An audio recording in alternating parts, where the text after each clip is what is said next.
Hello friends, जय हिंद। कैसे हो आप सब? आई होप आप सभी स्वस्थ होंगे और आपकी तैयारी आरआरबी एनटीपीसी 2025 की एकदम अच्छी चल रही होगी। इसके पहले 4 वीडियो हम लोग ऑलरेडी कंप्लीट कर चुके हैं, जिसमें हम लोग 100 नंबर तक क्वेश्चन किए थे। आज 101 से देखेंगे। जल्दी से आप वीडियो को लाइक कर दीजिए, बढ़ते हैं आगे। जैसे अगला प्रश्न 101 नंबर लिखा हुआ है, भारत और नेपाल के बीच निम्नलिखित में से किस भूभाग पर विवाद चल रहा है? यानी भारत और नेपाल के बीच किस भूभाग पर विवाद चल रहा है?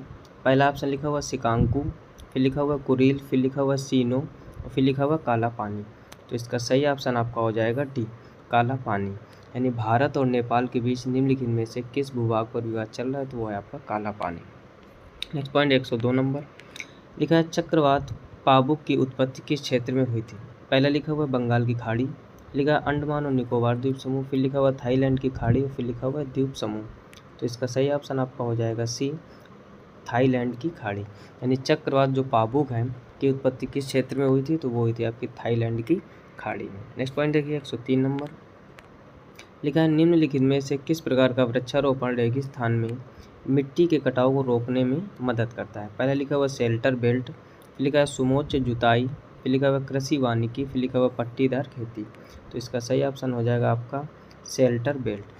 यानी कह रहा है निम्नलिखित में से किस प्रकार का वृक्षारोपण रेगिस्तान में मिट्टी के कटाव को रोकने में मदद करता है? तो यह शेल्टर बेल्ट। अगर वीडियो आपने अभी तक नहीं लाइक किया तो लाइक ज़रूर कर दीजिए, क्योंकि आपके लाइक और शेयरिंग से ही हमें मोटिवेशन मिलता है और हम अच्छे से अच्छा मेहनत ज़्यादा से ज़्यादा करने का आपके लिए प्रयास करते हैं। अगला पॉइंट देखते हैं 104 नंबर लिखा है, भारत की समग्र विद्युत उत्पादन आपूर्ति में नाभिकीय शक्ति का योगदान कितना है? पहला लिखा है 20 से 25%, फिर लिखा है 5% से कम, फिर लिखा है 35 से 40%, फिर लिखा हुआ 10 से 15%। सही ऑप्शन हो जाएगा आपका बी, 5% से कम।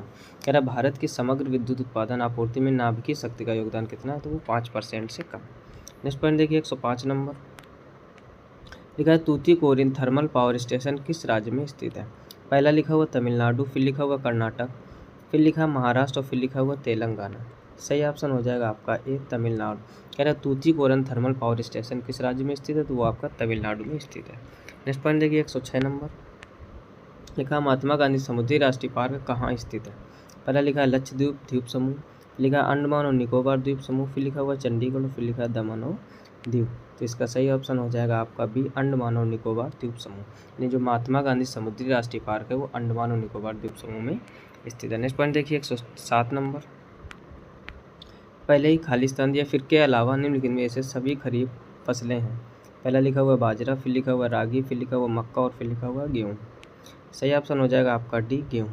यानी गेहूं के अलावा निम्नलिखित में से सभी खरीफ फसलें हैं। यानी बाजरा, मक्का, रागी ये आपकी खरीफ फसलें हैं। नेक्स्ट पॉइंट देखिए 108 नंबर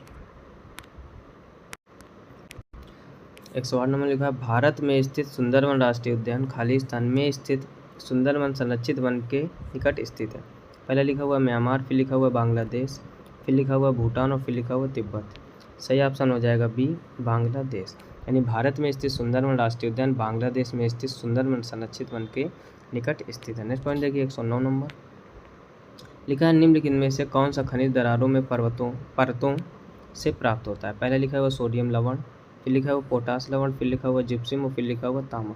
सही ऑप्शन हो जाए आपका डी, तांबा। यानी निम्नलिखित में से कौन सा खनिज दरारों व परतों से प्राप्त होता है? तो वो है आपका तांबा।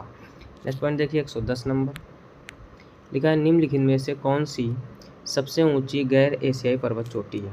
पहला लिखा है एल्ब्रूस पर्वत, फिर लिखा हुआ मैककिनले पर्वत, फिर लिखा है अंकोंकागुआ पर्वत, फिर लिखा हुआ है किलिमंजारो पर्वत। सही ऑप्शन हो जाएगा आपका सी, अंकोंकागुआ पर्वत।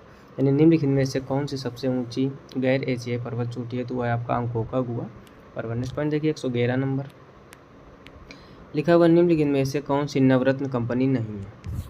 लिखा हुआ हिंदुस्तान पेट्रोलियम कॉर्पोरेशन लिमिटेड, फिर लिखा हुआ ग्रामीण विद्युतीकरण निगम लिमिटेड, फिर लिखा हुआ ऑयल इंडिया लिमिटेड, फिर लिखा हुआ तेल एवं प्राकृतिक गैस निगम लिमिटेड। सही ऑप्शन आपका डी हो जाएगा लास्ट वाला, तेल एवं प्राकृतिक गैस निगम लिमिटेड। यानी कह रहा है निम्नलिखित में से कौन सी नवरत्न कंपनी नहीं? तो तेल एवं प्राकृतिक गैस निगम लिमिटेड ये नवरत्न कंपनी नहीं है। नेक्स्ट पॉइंट देखिए 112 नंबर लिखा, इनमें से कौन सी सरकारी कंपनी भारत में स्थित इस्पात संयंत्रों का प्रबंध करती है? पहले लिखा है HASL, फिर लिखा हुआ SAIL सेल, फिर लिखा हुआ GAIL GAIL, फिर लिखा हुआ DVC। तो सही ऑप्शन आपका हो जाएगा बी सेल। यानी इनमें से कह रहा कौन सी सरकारी कंपनी भारत में स्थित इस्पात संयंत्रों का प्रबंध करती है, तो वो है आपकी सेल।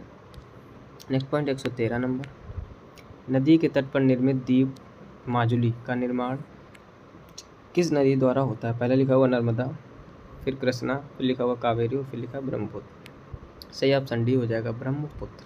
नेक्स्ट पॉइंट देखिए 114 नंबर, लिखा है इंदिरा गांधी नहर कमान क्षेत्र को पूर्व में किस नाम से जाना जाता है? यानी जो इंदिरा गांधी नहर कमान क्षेत्र है पूर्व में इसे किस नाम से जाना जाता है? पहले लिखा हुआ राजस्थान नहर, फिर लिखा हुआ पंजाब नहर, फिर लिखा हरियाणा नहर और फिर लिखा हुआ गुजरात नहर। सही ऑप्शन हो जाएगा ए राजस्थान नहर। नेक्स्ट पॉइंट देखिए 115 नंबर, ये आपके आरआरबी एनटीपीसी 2019 में पूछे गए सभी भारत तथा विश्व के भूगोल के प्रश्न हैं जो आपके आने वाले एसएससी और रेलवे के सभी एग्जाम के लिए बहुत ही महत्वपूर्ण होने वाले हैं। तो आप इनको अच्छे से लिख कर एक नोटबुक बनाइए और अच्छे से मेहनत कीजिए। अगला पॉइंट 115 नंबर लिखा है अक्टूबर 2020 तक प्राप्त जानकारी के अनुसार मंगल ग्रह के कितने चंद्रमा हैं? पहले लिखा हुआ 6, फिर लिखा हुआ 5, फिर लिखा हुआ 2, फिर लिखा हुआ 9।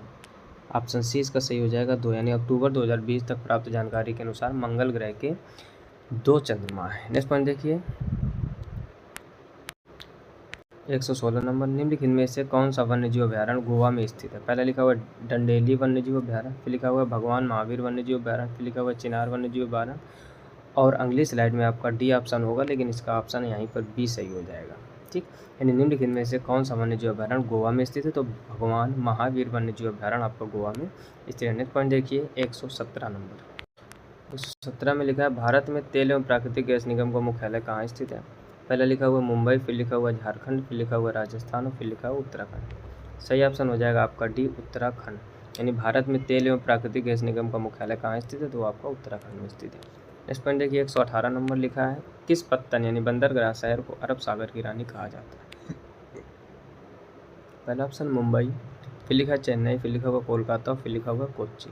सही ऑप्शन आपका हो जाएगा डी कोच्चि। यानी किस पत्तन यानी बंदरगाह शहर को अरब सागर की रानी कहा जाता है? तो वह आपका कोच्चि बंदरगाह को अरब सागर की रानी कहा जाता है। नेक्स्ट पॉइंट देखिए 119 नंबर, अर्ध शुष्क जलवायु परिस्थितियों और कप अपक्रस्ट मिट्टी में उगाई जाने वाली वह फसल जो खाद्य फसल के साथ साथ चारे की फसल भी है निम्न में से क्या है? पहला लिखा हुआ ज्वार, फिर लिखा हुआ बाजरा, फिर लिखा हुआ मक्का और फिर लिखा हुआ गेहूँ। सही ऑप्शन आपका सी हो जाएगा मक्का। यानी अर्ध शुष्क जलवायु परिस्थितियों और अपक्रस्ट मिट्टी में उगाई जाने वाली वह फसल जो खाद्य फसल के साथ साथ चारे की फसल भी है निम्न में से क्या है? वो है आपकी मक्का। नेक्स्ट पॉइंट देखिए 120 नंबर, 120 नंबर में लिखा है भारत में 1972 में अपना परिचालन आरंभ करने वाले बोकारो स्टील प्लांट की स्थापना किस देश की सहायता से की गई थी? पहला लिखा हुआ ग्रेट ब्रिटेन, फिर लिखा हुआ कनाडा, फिर लिखा यूएसएसआर, फिर लिखा हुआ यूएसए। सही ऑप्शन आपका सी हो जाएगा यूएसएसआर। नेक्स्ट पॉइंट देखिए 121 नंबर, लिखा है श्वेत क्रांति जिस प्रकार दुग्ध उत्पादन से संबंधित है उसी प्रकार पीली क्रांति का संबंध खालिस्तान से। यानी श्वेत क्रांति दुग्ध उत्पादन से संबंधित तो पीली क्रांति, पहला लिखा हुआ आलू, फिर लिखा हुआ शहद, फिर लिखा हुआ तिलहन और फिर लिखा अंडा। सही ऑप्शन आपका सी हो जाएगा तिलहन। यानी जो श्वेत क्रांति है वो दुग्ध उत्पादन से संबंधित है, उसी प्रकार पीली क्रांति तिलहन उत्पादन से संबंधित। नेक्स्ट पॉइंट 122 नंबर, लिखा निम्नलिखित में से किस उपकरण का उपयोग वायुमंडलीय दाब को मापने के लिए किया जाता है? पहला लिखा हुआ टेट्रामीटर, फिर लिखा हुआ ओडोमीटर, फिर लिखा थर्मामीटर और फिर लिखा हुआ बैरोमीटर। सही ऑप्शन आपका डी हो जाएगा बैरोमीटर। कह रहे निम्नलिखित में से किस उपकरण का उपयोग वायुमंडलीय दाब को मापने के लिए किया जाता है? तो वह आपका बैरोमीटर। नेक्स्ट पॉइंट देखिए 123 नंबर, लिखा है वर्षा ऋतु के दौरान जब पौधों के लिए आवश्यक मृदा आर्द्रता की तुलना में अधिक वर्षा होती है इसे किस रूप में संदर्भित किया जाता है? पहला लिखा है आर्द्र भूमि कृषि, फिर लिखा है विस्तीर्ण कृषि, सघन कृषि, शुष्क भूमि कृषि। सही ऑप्शन आपका ए हो जाएगा आर्द्र भूमि कृषि। नेक्स्ट पॉइंट देखिए 124 नंबर, भूमि का वह भौतिक विस्तार जिस पर फसलें बोई और काटी जाती हैं उसे निम्न में से किस नाम से जाना जाता है? पहले लिखा है कृषि बंजर भूमि, फिर लिखा है परती भूमि, फिर लिखा कुल बीजारोपित भूमि, फिर लिखा है वर्तमान परती भूमि। सही ऑप्शन आपका सी हो जाएगा कुल बीजारोपित भूमि। नेक्स्ट पॉइंट देखिए 125 नंबर, लिखा नाइट्रोजन यौगिकीकरण के माध्यम से मृदा की प्राकृतिक उर्वरता बढ़ाने वाली फसलें क्या कहलाती हैं? पहला लिखा हुआ नकदी फसलें, फिर फलीदार फसलें, फिर लिखा हुआ बागवानी फसलें और फिर लिखा है तंतुमय फसलें। इसका सही ऑप्शन हो जाएगा आपका बी फलीदार फसलें। तो यहाँ तक हम लोगों ने आरआरबी एनटीपीसी 2019 में पूछे गए 125 क्वेश्चन कवर कर लिए। अगर इसके पहले की वीडियो आपने नहीं देखे तो उनका लिंक नीचे डिस्क्रिप्शन में मिल जाएगा, या फिर आप चैनल की प्लेलिस्ट में जाकर वहाँ से विजिट कर सकते हैं। अगर वीडियो को अभी तक लाइक नहीं किया तो लाइक अवश्य कर दीजिए और जितना हो सके अपने दोस्तों में शेयर कीजिए, जो लोग भी एसएससी और आरआरबी एनटीपीसी या ग्रुप डी या रेलवे के किसी भी एग्जाम की तैयारी कर रहे हैं।